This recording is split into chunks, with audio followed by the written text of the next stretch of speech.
Maintenant, nous allons étudier le tronc de pyramide. Donc, comme le prisme, il a des côtés obliques, mais contrairement à lui, ce sont les 4 côtés qui sont obliques.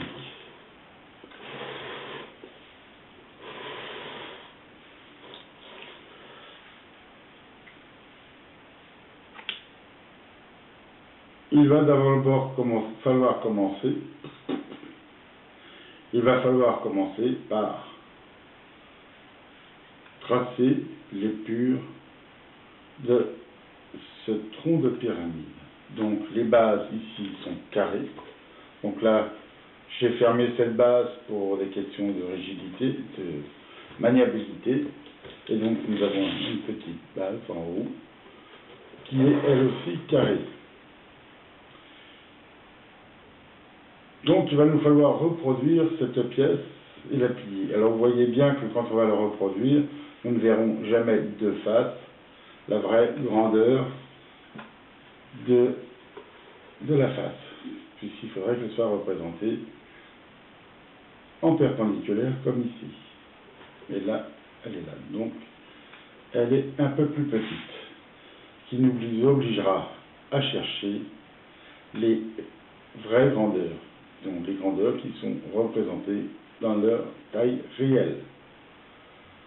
Je vous ai tracé ici l'épure d'un tronc de pyramide qui fait 200 à la base inférieure, 100 à la base supérieure et 140 de hauteur.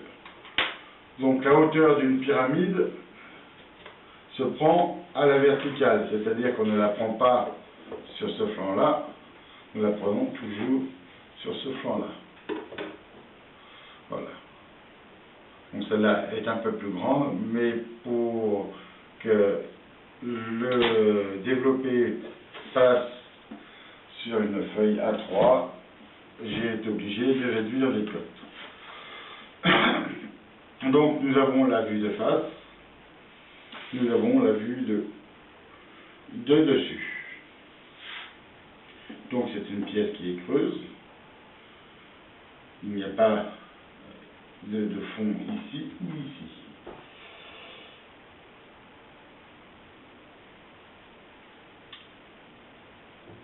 Donc nous voyons aussi une chose, c'est que nous avons très peu de cotes qui vont être utilisables directement en traçage à part 3.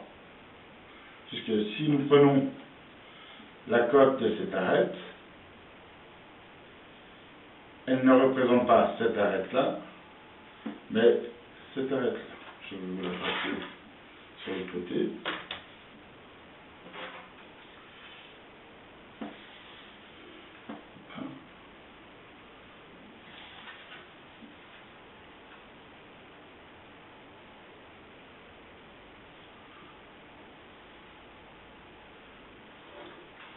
C'est ces hauteurs qu'on verra, qui sont les vraies grandeurs.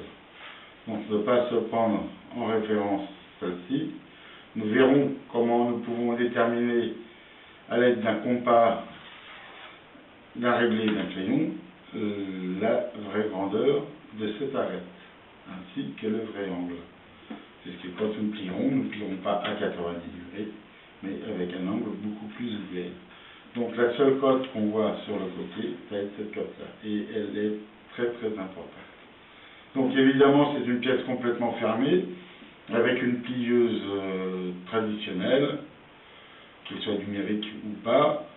On est obligé de la faire en 2 parties identiques.